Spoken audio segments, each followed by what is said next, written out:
Okay, welcome back to members of 121 Community Church in Grapevine, Texas, and our ongoing study in Paul and the Faithfulness of God by N.T. Wright, published by Fortress Press. We just finished our second lesson on Paul's Greek self-consciousness and specific contributions from Stoic philosophy. Now we're going to take a look at a recall triad for those pages, pages 217 to 239. We're going to take a look at the recall triad, which will help us to reappropriate and remember that great lesson by N.T. Wright. If you look at the chart, we're going to begin with block 1, Stoic contributions to Paul's theology. Seneca offered God's presence as near, with, and within the believer, and the Parakletos advocate that dwells within as the guardian. Rufus offered strong, strict teaching on sexual ethics. Epictetus gave tremendous offerings of God as subject and personal God as Father and the concept of the elect. And Aurelius offered that teleology that indwells creation, the inner teleology. But in addition to that, we had in block 2, we had skepticism and cynicism contributing to Paul's tone of theology. We have a tone coupled with the concepts. Skepticism, truth is dynamic. The senses can be deceived, grasping the truth of the divine as an ongoing process of spiritual growth and maturity. Cynicism gave us the great concept of parousia, proclaim the truth in humility, plainly, openly to all, without pretense, keying in on humility. That brings us to block 3 and Paul's shaping of the ultimate questions of Christian theology. He combined Stoic concepts of the divine along with the tone of parousia to reach his theology.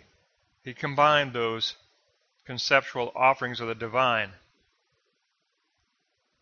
from Seneca, Rufus, Epictetus, and Aurelius.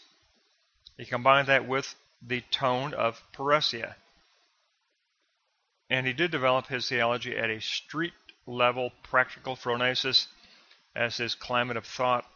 Paul was always very practical in his theology. He did create new Christological signs by critiquing the signs of Stoic thought. Yes, he did consider them and get offerings from them, but he converted them and critiqued them through Jesus Christ. So he had his own Christological signs to take up but redefine the written word, humility, the story of Israel, the process of pyrosis maturity, and the difference in Christ. He developed his own signification, but he certainly did look at and consider the conceptual offerings of the 4 main contributors, Seneca, Rufus, Epictetus, and Aurelius, but he did really gather some tonal offering of parousia from cynicism, and also the aspect that truth is dynamic and alive from skepticism. So Paul gained a great deal of specific contributions to be considered out of that very basic Stoic worldview of what?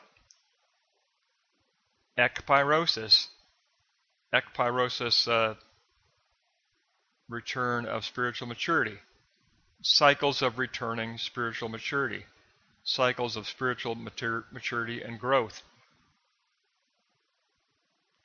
So Paul did have great conceptual offerings plus tonal offerings, and combined together that helped him to shape new Christ-centered significations, new Christ-defined and Christ-critiqued significations. He didn't just take Stoic philosophy. He critiqued Stoic philosophy. He transcended Stoic philosophy by the encounter he had on the Damascus Road with the resurrected Jesus Christ.